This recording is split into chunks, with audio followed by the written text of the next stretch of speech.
May I welcome you this evening on behalf of the League of Women Voters and of the Arkansas Sierra Club. We are very happy to have you come and learn with us in what I consider to be a starting conversation on information about the environmental aspects of the gas drilling operations in Arkansas. At this time, we are very well aware of many of the economic issues that have been discussed, and we have a lot of information about the potential benefits to the state. But there has been possibly less than we would like in the discussion of the environment. And so at this time, we will be focusing pretty much on that aspect. I'm Rob Leffler. I teach here at the law school, and I work with the Sierra Club. Before we begin the program, I have a few brief announcements. First of all, this forum is being videotaped by Community Access TV. Jim Beavis is over here. Thank you very much for being here, Jim. It will be shown in Fayetteville and other Arkansas communities, and also will be viewed by League of Women Voters groups around the state as part of their issue consensus development process, and by other community and public organizations.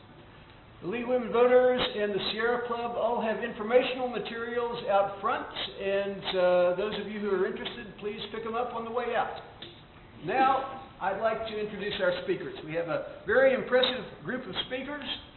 Details about each one are on your program, and so I'm not going to spend time going over their many achievements. I'm just going to briefly introduce each one to keep to our schedule as best we can in the order in which they will speak.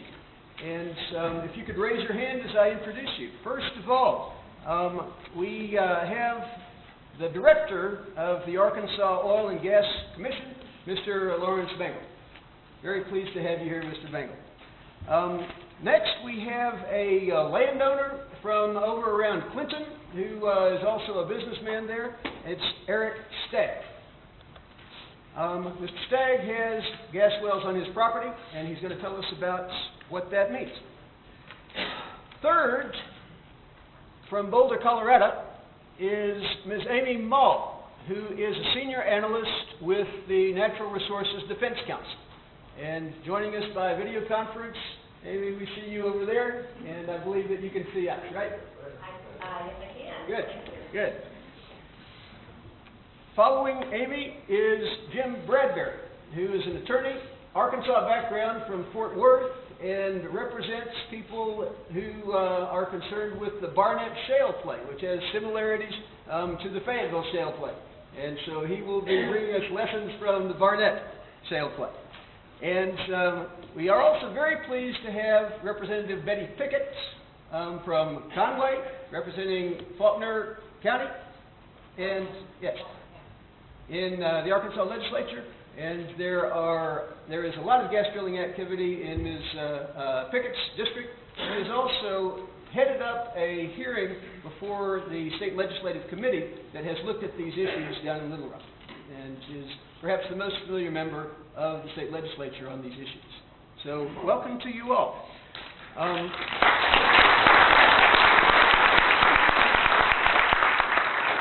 I will note that we have also invited speakers from the industry to come. The energy industry that holds the leases, does the drilling. We invited representatives from Chesapeake, whose full-page ads most of you have seen in the newspapers. And the Chesapeake spokesman had a legitimate schedule conflict. We also invited a speaker from Southwest Energy Corporation in Houston, who wanted to double his time as opposed to our other panelists, and wanted a change in the panel's focus from environmental issues to economic benefits. We were happy to work with him on the time issue, but we did not want to change the focus of our program, and so he declined to come. We are going to keep to time limits, and we have 12 minutes for each of the speakers. We have a timekeeper, and that's Ned Downey here, who is going to hold up a card that says 2 minutes and 1 minute and stop. And so that will leave us more time for questions and for panelists to respond to each other's points at the appropriate time. The first pair of speakers will be Mr. Bengal and Mr. Stagg, and then we'll pause for questions for a few minutes from the audience after they finish. Then we will hear from Amy Mall and Jim Bradbury. We'll pause for questions after they finish. We will hear from Representative Pickett, pause for questions, and then we will ask the panel members, speakers, to respond to each other's presentations, and then open it up for questions from the entire audience for any of the panelists. And we would ask that you have a microphone in front of you. We have two students who have mobile mics, and we'll bring those mics around during the question period. And so please speak into the mics so that Amy can hear the questions as well as our recording. Okay, very pleased to welcome in Mr. Lawrence Bengal of the Arkansas Oil and Gas Commission. Okay, can everyone hear me? This has good acoustics, so fortunately I won't have to yell too loud. I'm Lawrence Bengal, Oil and Gas Commission. I'm going to go through this very quickly. Normally we go through a lot of the regulatory process, environmental, plus economic benefits, plus what the Commission does relative to leasing activity and how we regulate that. I tried to focus everything pretty much tonight quickly on environmental issues that we deal with, as well as other state agencies, and I'll try to keep that focused in that manner. Our mission as a regulatory agency for oil and gas is we look at the development of oil and gas to maximize the recovery. That's our statutory function. ADEQ, which is an Arkansas Department of Environmental Quality, they focus on pollution control issues. We work with them very closely. The Arkansas Oil and Gas Commission has 3 offices, just very quickly, so you can see. In Fort Smith, an office, in Little Rock, and in El Dorado. The numbers on the screen show you how many wells each of those offices cover. There's 4,000 wells in Fort Smith, 4,000 gas wells operated by about 100 operators. 500 wells in the Little Rock area, that's the Fayetteville-shale development. About 9,000 wells in El Dorado, those are basically oil wells. The Fayetteville-shale, maybe you've seen this map before. This is the development area. The dark line is that area most probable for development. The orange areas are where most of the drilling is occurring. Is moving out from those areas. The reason those areas are significant is those areas are along the pipelines where the gas can be moved to market. If you can't get the gas to market, you cannot develop the area. There was an area in the eastern part of Arkansas, southeast of Searcy. That was a heavily leached area early on in the play, and that area will not probably be developed. So all development will be in this particular area. Quickly, a summary of what's going on, make people ask. These are the counties that show how many permits we have issued to drill. The other number is how many producing wells exactly just to date. About 1,000 permits have issued in the last 3 years since the play started. About 642 of those are actually producing. We look at companies in the area. Very quickly, these companies operating, Seco and Chesapeake are obviously the largest companies. They hold the largest acreages. They probably will do most of the development. Other companies in the area will do minor development, and the 2 top companies will produce most of the resource in the area. In early days, some of the initial development challenges that were faced by the industry as well as the state and our regulatory oversight was gas pipeline infrastructure, a large volume of fresh water to frack wells. Disposal of that frack water then essentially was occurring in an area where there was very little industry activity. There was absolutely no infrastructure. All that had been brought in, which is a lot of the activity going on today. This shows the pipelines in the area, how you get the gas to market. The dotted lines are those proposed pipelines in addition to the existing infrastructure to move the gas out of the Fayetteville-shale area, which is gray. All of the colored counties that were leased will not be developed. All for shale production. Another question I had is what is the water usage in Fayetteville-shale, especially for drilling and fracking purposes? This shows where the water is coming from. The company takes about 4% from streams, 15% they buy from the municipal water supply, and 81% now is coming from impoundments. This is a picture of Fayetteville impoundment where they build these surface plates, catch the water that doesn't be used in the frac job. As time goes on, more and more of the water will come from those man-made impoundments as opposed to natural sources, streams or city use. Go quickly, the Fayetteville-shale is developed in 1 square mile units.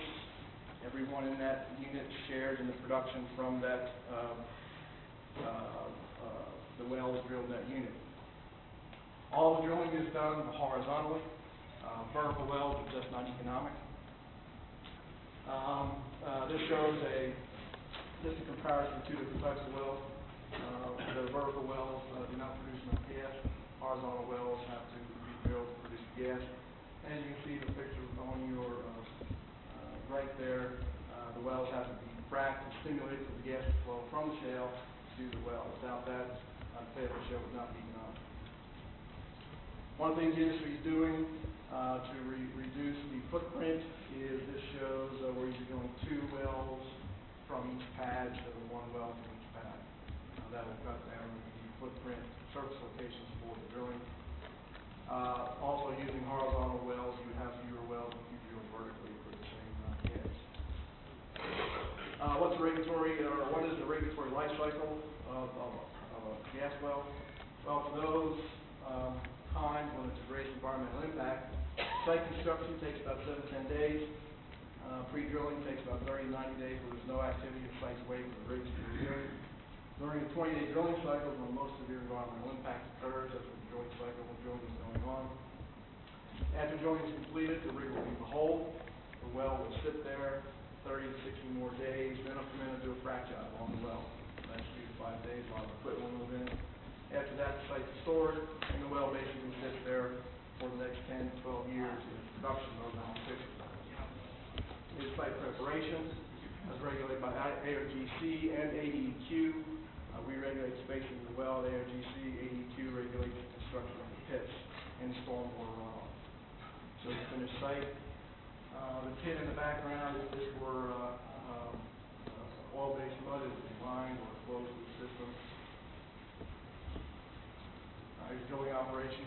The first part of the well, the vertical part of the hole is drilled with air. The horizontal part of the well is drilled with drilling fluids. Once you drilling the frac job, the equipment for the frac job is picture of frac job, fairly amount of equipment to do this. And after all that completion of work, the site is stored, and this is what it looks like, and this is where it will stay at for the next 10, 15 years during its productive life. During this time, the Oil and Gas Commission regulates the tank on the site, as well as site conditions for the wells and eventually the flow. Some of this information is available on the webpage. On the top bar, there are Fayetteville-shale information. A GIS map shows the location of all the wells. You can click at each well to find the information on the well. This is updated daily relative to the permits we issue. That's it. I rushed real fast. It's on the button under hearings. Each month, the commission hearings are listed. All the dockets are listed. And you can see each docket scanned in. There's also our Arkansas leasing manual. Shows all the provisions of a lease, an oil and gas lease, explains those provisions. And there's a surface royalty owner information bulletin. Gives the rights of mineral and surface owners relative to leasing their rights and the state's integration powers. Thank you.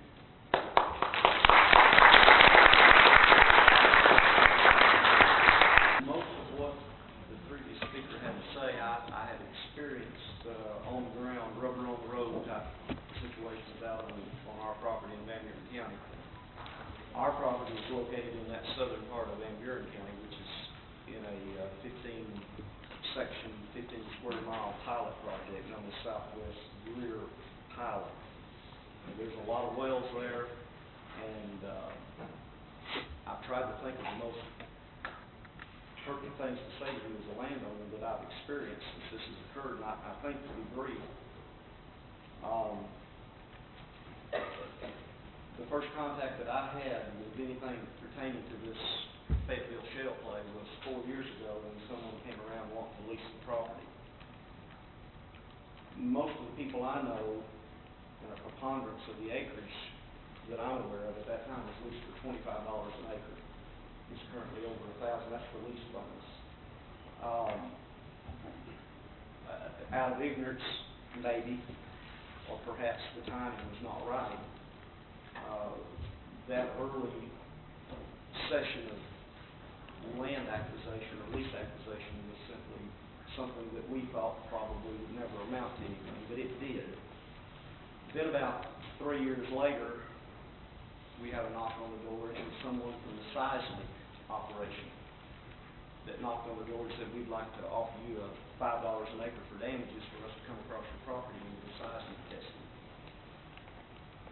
Well, I learned real quick that once you sign a lease, you don't have a whole lot to say about anything on the surface. You can negotiate damages, but you've essentially given up your right to the surface of your property if you own the surface and the mineral rights both. So I've always been very agreeable with that, and so that took place. Well, before the seismic testing was done, I had another knock on the door, and it was a landman with SECO who wanted to explain to me the process to negotiate damages on approximately 5.5 or 6 acres of my property where they wanted to build a pad. They don't take 5 acres to build a pad, but they require approximately 5 acres to get that job done. So that process began. I received about $11,000 for the damages. I didn't give up the land, I just gave them the right to do what they wanted to do. I've heard of a lot higher prices being paid since that time for damages. They took the center of a 80-acre field up there in the rolling hills, and for some strange reason, they wanted the easiest spot to drill a pad, and I accused them of that, and they said, no, that's where the geologist says it needs to be drilled. But consequently, I've noticed that most of all the wells in that area have been drilled in open, nice, open, rolling areas and not out in the woods. I've noticed recently that they started moving out of some of those areas and getting on the hillsides and clearing timber and putting in roads, and so this is my suspicion. I wouldn't swear to that, but it did appear that they wanted the easiest place to drill first within that particular hotspot. Then about the time my first well was completed, just about the time they just about got the horizontal done, I got another knock on the door, and it's a pipeline man. It was DeSoto Gathering. DeSoto Drilling is the one that did the drilling, which is a subsidiary of SECO, and DeSoto Gathering is the pipeline segment of their operation. So then we negotiated, so to speak, the processing of the pipeline, carry the gas from that well about 2.5 miles away to a compressor station. So that occurred. That well began to produce real quick, and it produced over 3 million cubic feet of gas a day through an 1 3/4 inch opening, which I find remarkable under natural pressure. And it did that for about 3 months. It produced at that rate. And then when they came back and drilled the second well on that pad, they shut the well down, or they ceased production while they were moving heavy equipment around.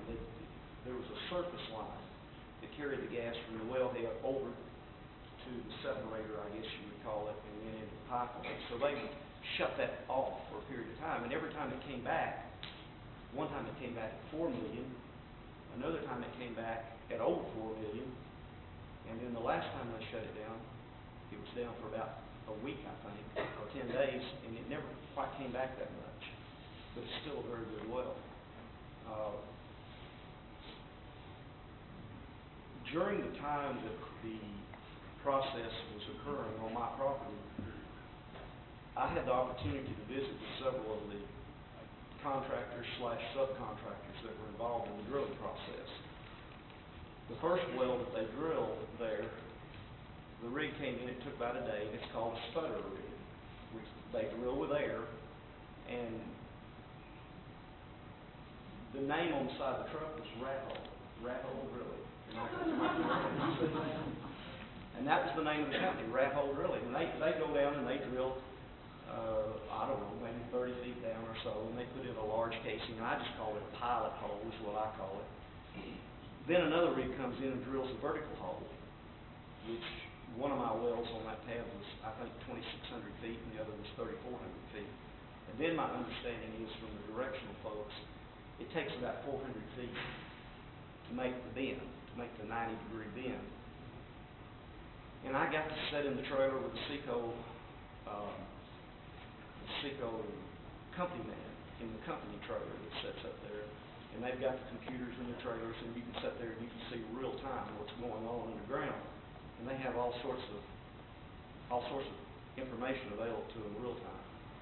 And they will talk to a landowner pretty good, but they won't talk to a landowner about somebody else's well. But they were pretty free with their discussion. And I got to see them set up one of the wells, and I got to see the fellows that actually go out and lay off, measure out, and set these rigs up. And the different managers that are associated with different components of the drilling and the processing. And what's really remarkable, because I was able to go down there about twice a day because I had that option to do that, was the sheer number of different players in drilling one well. It's an enormous number of people and a lot of different components. And there are people who come on that site that aren't actually doing the drilling, but they're there as a technical representative for the equipment that's being used, that they sold the company or that they leased to the company. And so during that process, I took a lot of notes and I wrote down a lot of things, but I don't know how they can drill a well for $2 or $3 million. I mean, it sort of boggles my mind that they can do it as cheap as they say they do it, because I just don't know how that volume of traffic can come in there and that many people can do that. I visited with some people that had a lot of experience. I visited some folks that had worked off in the Gulf Coast for the last 20 years. When the Oklahoma, or the boom of the 80s or whatever, when it went bust, so many people went out of business, so many people lost their jobs, that when Seco came in there, my understanding was they were going out digging up old phone numbers of people that had drilling experience, and were bringing a lot of people back into the business. And I had a couple of these guys tell me this is the smallest rig I've drilled on in 20 years, because the rigs they drill with are off the Gulf Coast, and they're totally different in stature to what they're drilling with up there. These fellows that do that it's not a family life. I saw so many men that were so fatigued. They work really hard doing that. It's a very intense job. They deserve whatever they get paid, in my opinion. It costs a lot of money to get that done. So I do have a degree of sympathy for the folks that work that intensely to do that job. Whether you agree with what they do or not, they work real hard to do it. Most of the people I met were very good people. We never had any problems out our way. I want to jump in right here now and tell you I sort of wear two hats. Yes, I'm a landowner. Yes, we're going to receive some benefits from this. We've not received our first check yet. I don't know. We're up to nearly 700 million cubic feet of production. One well's been producing since August the 4th.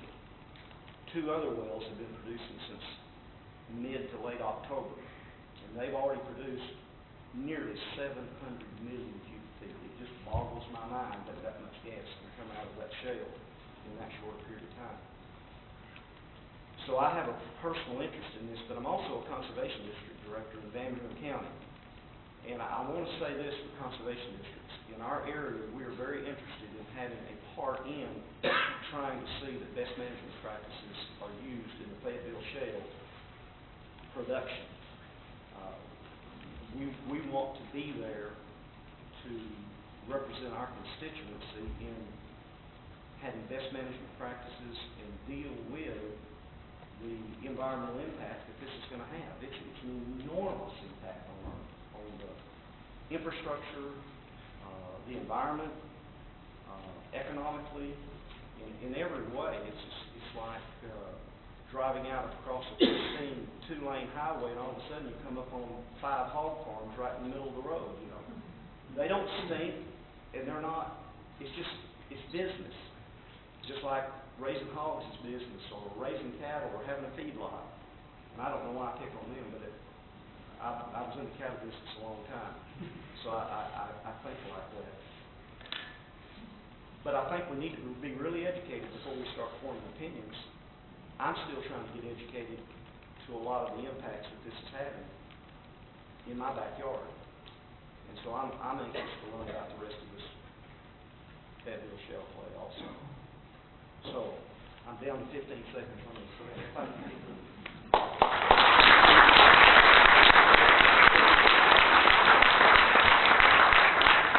Thank you very much, Mr. Stagg. Now, if Derek Lynn and Molly Rowan could come up to the front, please, with their microphones. We'll take questions from the audience and just ask people to speak into the mic. I have a question for Mr. Bendel about air emissions. I understand that some of the gas compressor stations release 32 tons of nitrous oxide a day or a week? A day. Compressing that's under 500 horsepower, and the boiler is up to 32 tons a day. I believe nitrous oxide is a percentage. Thank you very much. So, aside from this, though, I'm curious about site construction. On January 15th, there were 28 prescribed burns in the state of Arkansas for a total of 2,000 acres. I'm curious if any of these burns are related to the oil and gas industry, clearing land or preparing sites. You mean that the oil and gas industry start the fire? Pardon me? Did they start the fire? Is that what you're asking? I understand that very often the energy companies hire different companies out to clear and burn land. So it won't be the energy company actually doing it. It will be another company actually doing the burns. I wouldn't know what their site preparation tactics would be. That's not regulated. That's between the land. It's a civil issue between the landowner and the oil company under the lease. And if there needs to be a site cleared, the methodology they use would be up to them and the landowner to decide how to do that. The air emissions would be regulated by AEQ, and if there was one required, AEQ would require air emissions for those compressors. Thank you. Yes, another question. Mr. Stagg, right? Yes, sir. You were talking about you'd like to know more about what's happening in like the gas field or where it's going to go. I would love to invite you over to my house. I live by Boonville, part of the other gas field that's been forgotten about. That's the one where I think you just said there was about 4,000 gas wells over there now. You're more than welcome to get a hold of me. Come on over. We'll take you for a ride. You can see what a gas field is. Okay. All right? Question over there? Right here. Oh, okay. Mr. Bendel, Yes. the picture of the finished gas field in the production phase, 10-year life, it looked like it was a large area of gravel. Yes. I wondered how that's maintained, if it could be planted. I mean, I just picture them maybe spraying herbicides to control plant growth or... They do maintain that pad as part of the production facility that will stay there for the life of the well. It's maintained for several reasons. One, they come back and refracture the well possibly in the future. That's the pad and the equipment to stage on. If they come back in to drill another well, they use the same pad. That's part of the facility for the life of the well. And it is maintained with herbicides to protect that from grass growing and things like that.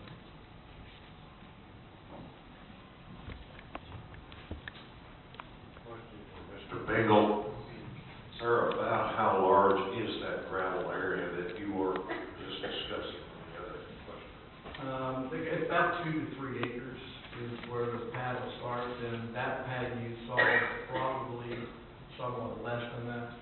A lot of it depends on what the company plans to use the remaining pads for. If they want to drill more wells, it'll remain larger for a long period of time than it's just for one well.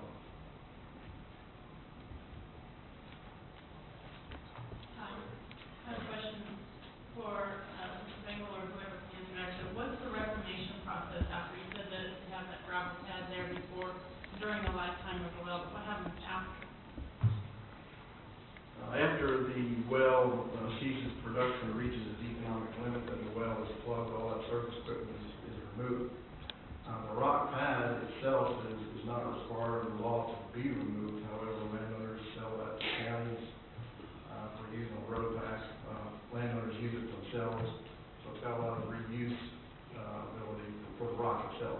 But all the surface equipment, the metal use, the wellhead, tanks, and all that is removed and gone. How do they fracture the rock underground? And what does the drilling and the fracturing do to the groundwater and the surrounding wells? During the drilling process, when they drill a vertical well, the sputter rig, as we heard about, comes in. They have to set a minimum of 500 feet of surface spacing before they drill into the Fayetteville-shale, and that protects the surface water. During the fracture treatment, they pump in basically fresh water under pressure into the horizontal portion of the well to exceed the fracture pressure of the rock itself, and that basically cracks it, forms fractures. The water is then pumped into those fractures along with the sand, and then when the well is produced back, the water comes out. Sand stays in the fractures to hold the fracture open, so the gas has a pathway to the wellbore. Now, water is then collected at the surface and then moved for